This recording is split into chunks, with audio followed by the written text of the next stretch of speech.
I want to bring back our probably they're one of our top guests. I mean, I know you're supposed to love everyone, but I love having the chicks on the right on. So let's bring back in Daisy, Amy Jo, and Mock Miriam. Good to see you both. Hello. So excited. Good to see you. I may say something later on this, but just did either of you guys watch the SNL 50 thing last night? Bits and pieces. Bits and I pieces. saw bits and pieces. Yeah. Enough to know that I'm obviously racist because I'm MAGA. So yeah. So right. that sounds like a British phrase, by the way. Yeah. Daisy. It's like I watched some bits and pieces. So with her bottle of water. Yeah. But I was traveling. I saw some stuff online. The Today Show had some clips this morning, and it was just like I actually thought it'd be funny to see like the old Chevy Chase stuff, some of the Steve Martin before they went woke, and yet I'm watching Tom Hanks put on a MAGA hat, and then they talked about declaring at the Gulf of Steve Martin. It was like, guys, just show the stupid clips and remind people when you used to be funny. You're so right. I know. Yeah. They didn't do that. The only thing that I thought had a little bit of a redeeming quality was there were a couple clips out there of all the music over the years because I love music. And so the musical guests they've had have been amazing. But it does show you like the absolute decline over the past 50 years because they went from being funny. I mean, because we're old enough to remember when they were funny because you were talking about Chevy Chase. And I think Miriam said the other day, she was like, the last time they were funny is I watched them when they had Gilda Radner on. Yeah. It's like, but those were like, anyway, I don't want to dwell on this, but I wanted to get your take because I thought to myself, okay, I haven't watched the whole thing. But what I did see doesn't make me want to go watch it. And I agree with you, Daisy. Like, I love the music because the liveness of it and just watching them work. It's not as anyway. And even that, I don't think I'm going to watch it, but I will. I'm going to try to piece some clips together. I think I have something else to say. I want to start though with this meltdown that the left is having. So JD Vance goes to, this is like a book. JD Vance goes to Munich. So he goes over there and everybody on the left is freaking out, but he like held their feet to the fire. And there was this tweet that came out from a guy named Kurt Malberg, and he said this: JD Vance's Munich speech was pure fire. Elites haven't copped such a hiding since Ricky Gervais embarrassed Hollywood. I counted no less than 30 quotable quotes from Vance's speech. And the first one he starts is, the threat that I worry, this is Vance, the threat that I worry about most vis-a-vis Europe is not Russia, it's not China, it's not any other external actor. What I worry about is the threat from within, the retreat of Europe from some of its most fundamental values. And Mock, I'll start with you. I was like, some point, like everyone started to freak out about this. And I was like, sometimes if you're like, this is no way to treat your friend and your ally. A good friend tells you when you're screwing up. It says, that's right. Hey, you're missing the mark. You're not the person that you used to be. And I think JD spoke truth to power.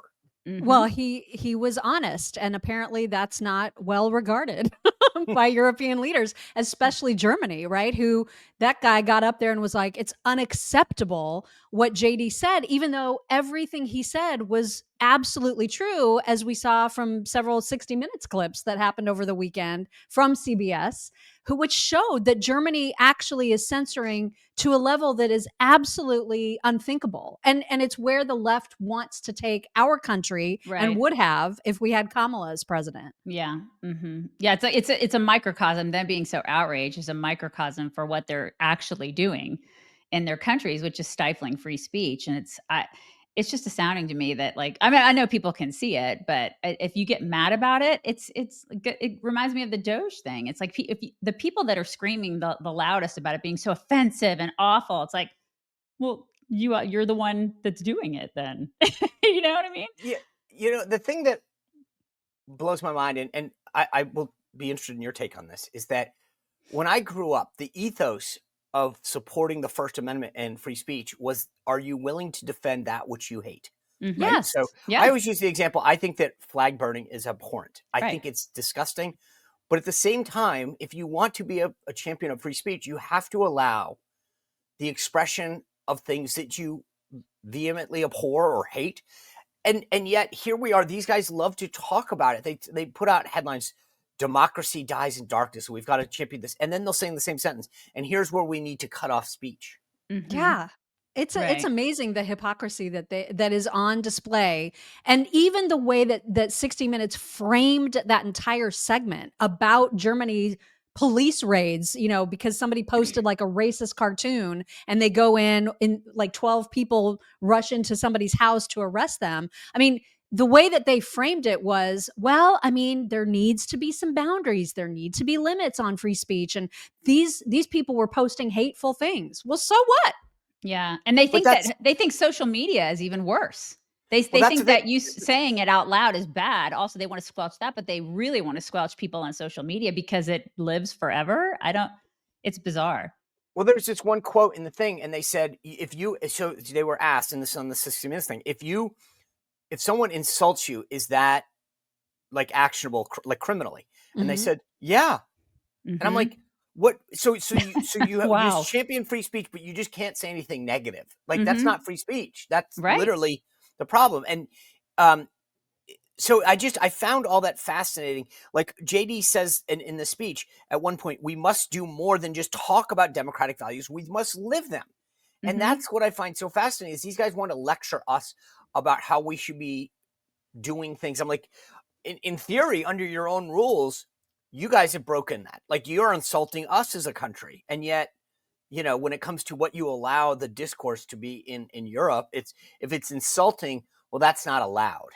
Yeah. And insulting to who? Like who makes those rules? Exactly. Right. And furthermore, like we pay a lot to be in NATO and whatnot. Like I look at we pay 4%, Poland pays 4%. And then all these other people that he's, I want to say lecturing to, which they kind of needed the lecture on free speech. They don't, so if it like hold your own weight. And I think that we need to start holding people accountable for that. Yeah. And see, I'm glad you brought that up because this was the other little thing that I sort of was thinking this whole time. So we have this deal in NATO, Article 5, and it basically says, hey, we'll all defend each other if something happens. An attack on one is an attack on all. Okay. But there's there's another piece of that, which is that we will all agree to spend at least 2% on our GDP, right? Which is basically like the equivalent of like wellness. We'll take care of ourselves so that we can help contribute to the defense, right? So that we'll be ready. And all these guys basically said over the last several decades is, hey, wait, instead of spending money on our national defense, why don't we let the US do it? Right. And then we will just spend our money in other ways. So we're $36 trillion in debt, $2 trillion a year. And yet we're carrying, and I thought about this again in the context of the criticism. And I was like, wait a second, imagine like you keep going out to dinner with a friend and the friend keeps stiffing you on the check over and over again. Yes. And you say, hey guys, I'm getting screwed. Is that rude? Or is that like, in my view is if JD Vance didn't say this, we would be stupid. Yeah. So not only do they want us to pay for everything, they want us to shut up about it. They want us to, it's like, pay the bill. I know, pay the bill. And then also if you see something that I'm doing that's wrong, like the free speech thing, don't talk about it. Even though it's infuriating to me. I'm sick of being taken advantage of. I know I'm not the only American that feels that way, especially I feel like American taxpayers are waking up to a lot of this stuff. And it is really frustrating. It's infuriating.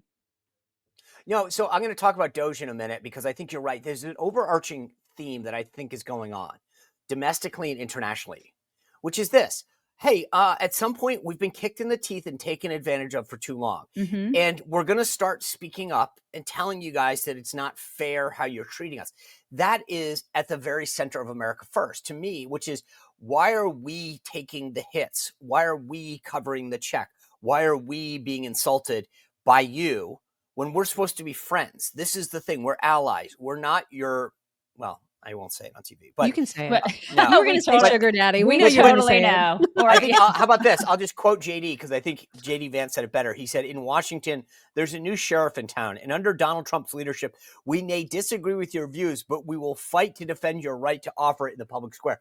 That to me, and again, I'm not sure why everyone's melting down, but like that's the deal. Hey, we'll actually allow you to say this stuff in our country. We'll defend it. We may disagree with it. You guys want to squelch it.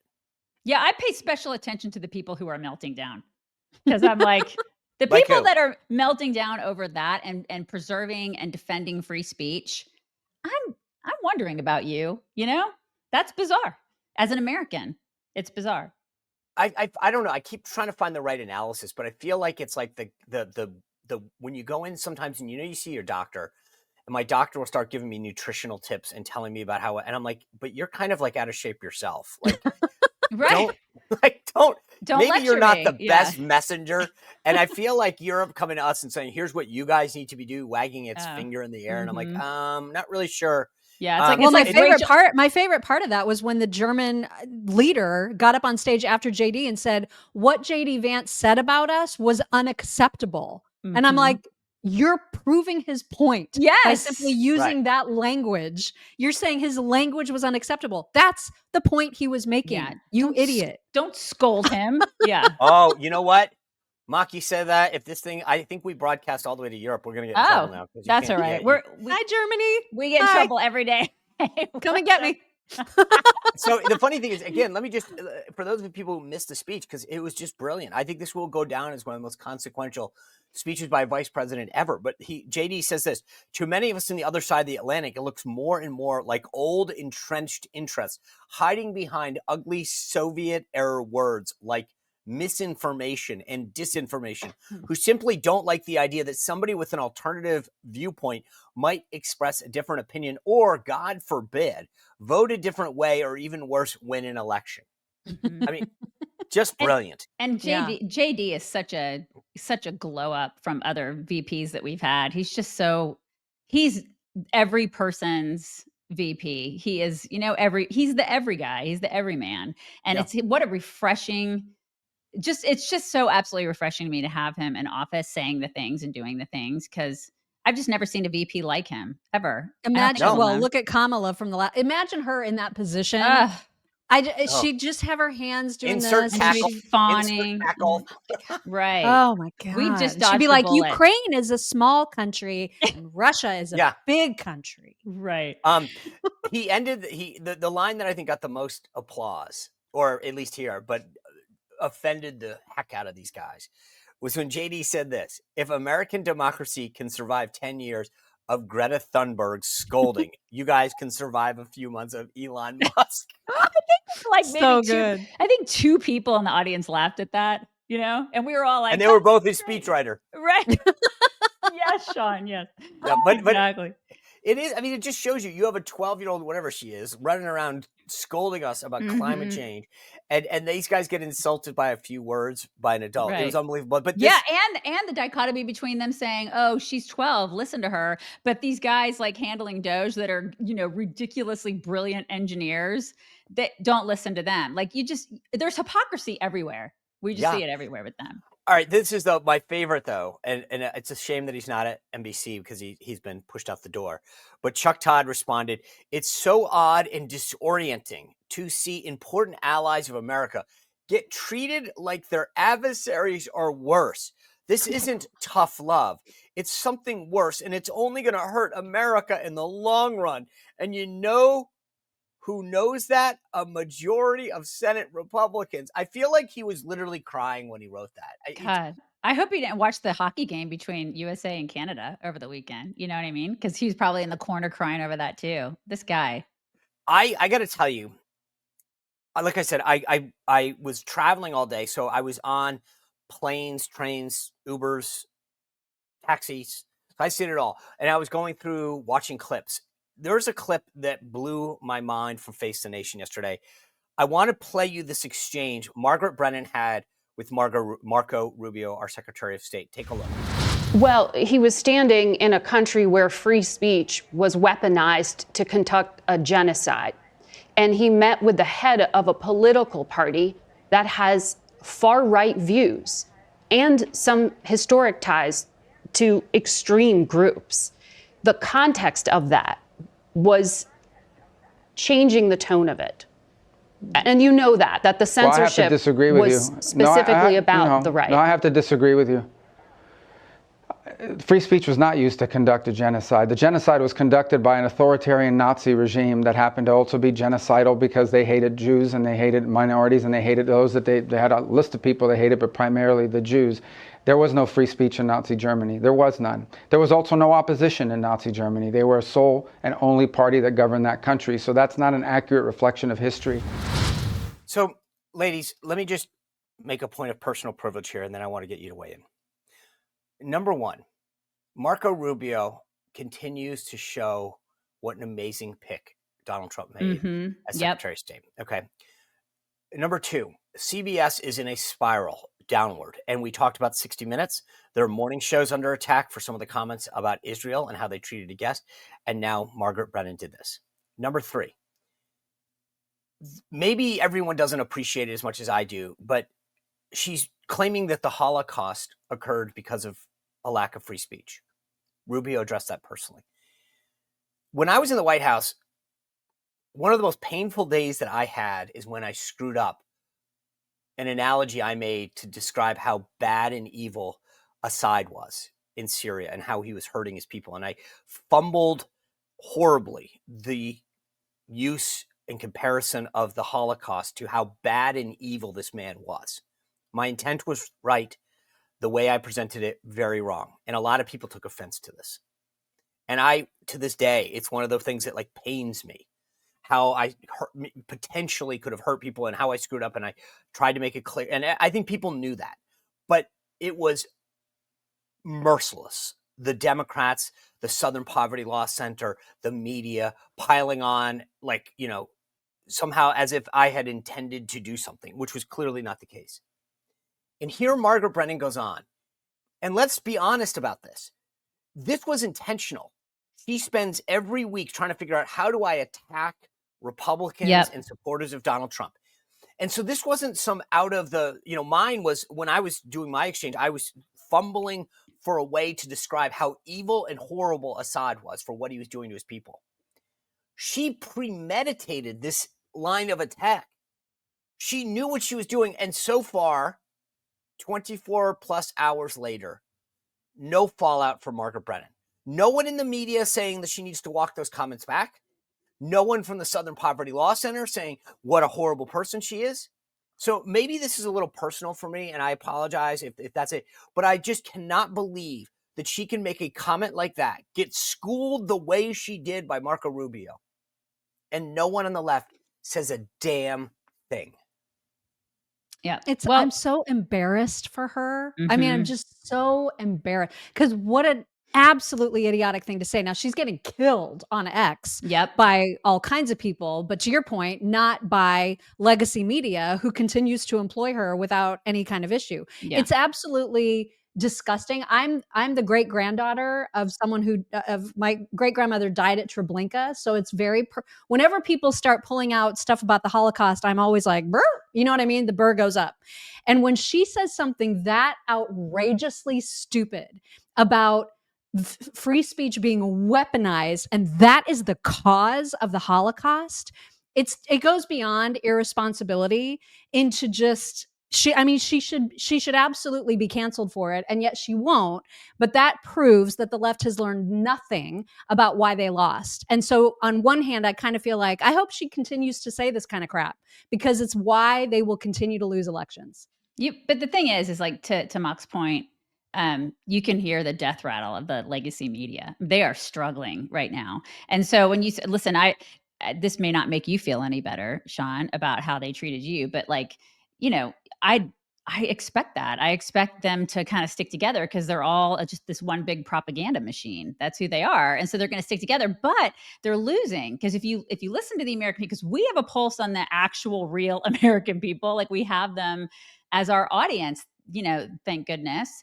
And then, you know, we also are part of alternative media. And I think that, you know, looking at it in the big picture, they are losing, they are struggling, they are grasping at straws. They'll do anything they can to stay in power. It ain't gonna happen. It's just not. Eventually, I think people over the next couple years, legacy media is just going to be. It already is trash, and it will be trash. It's a punching bag. Don't you feel like it's just nothing more than people having something that they can be like, look at how stupid they are. You know what I mean? Yep. You know, you guys are both right. I'm glad you. I think, Daisy, to your point about alternative and independent media, you're absolutely right. That's I talked about that in the speech that I gave Saturday night in Idaho, that like we need to start. I mean, this is like I'm not joking when I say with my sponsor Wired to Fish Coffee, we voted for change in November, right? And now we need to vote with our wallet and support companies like Wired to Fish. Again, they're just a great company. They're consistent with our values, and then vote with our time and as well. Like support shows, your show. Like the way I explain this to people is it's not a zero-sum game. When you watch the 6 o'clock news, you sometimes have to choose NBC over ABC or whatever. When you support independent media, you can go to Chicks on the Right, you can go to Sean Spicer's show, you can go to Charlie Kirk or Dan Bongino or Megyn Kelly or Sarah Gonzalez and Liz Wheeler at The Blaze. Like, you don't have to, you can support us all, but we need to start doing that more. But I just want to get back to this. Like, I cannot believe that something of this consequence. Meghan McCain had a great tweet. And she said, I legitimately don't know how ignorant you have to be to claim the Holocaust happened as a result of free speech. Right. This woman doesn't deserve to host this show. And Republicans stop rewarding this SH by going on it. And that's my other issue, guys, which is every week, Margaret Brennan figures out who can I attempt to skewer. Like when you watch her on interviews with J.D. Vance, Marco Rubio, or Republican fill in the blank, it's so, the animus is so palpable. It's like she wants to punch him. And then when a Democrat comes on, she's like, did you get the recipe I sent you? Right. But like, I loved your post the other day. I liked it. But can you see a parallel between like Face the Nation that went on the air? I think it started in 1954. And then look at what like the SNL stuff this weekend. It's kind of interesting that they both of these things happened, over the weekend.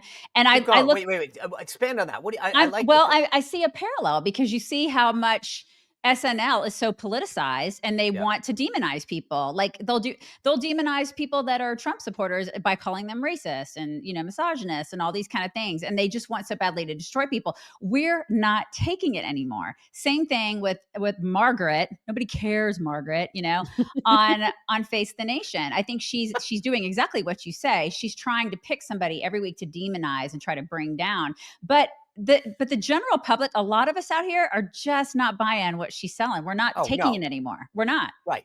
Yeah. So she's on the losing end of this. She really is. Why do people go on it though? This is what upsets me. I feel like the thing that, and we'll talk about Doge in a second, because I feel like Elon said the other day, we're pulling it up by the root, and he's absolutely right. Like, get rid of these problems. But yet Republicans keep giving oxygen to shows like Face the Nation or Meet the Press.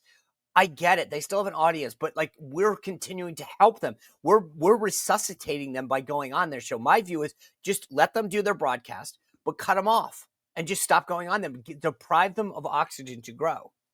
Which I can totally see that take, but I also think immediately the backlash would be, oh, they're too scared to go on legacy media shows. I know. You know what I mean? So they would have to deal with that. And I do think it is important that they get, like, I love the fact that Marco Rubio's response to that crazy was so perfect. Right. So anybody that was watching it, even the losers that purposely watched that show, they heard somebody with absolutely the perfect response to it. And so you have to hope that maybe that reached somebody out there and they were like, oh, I know.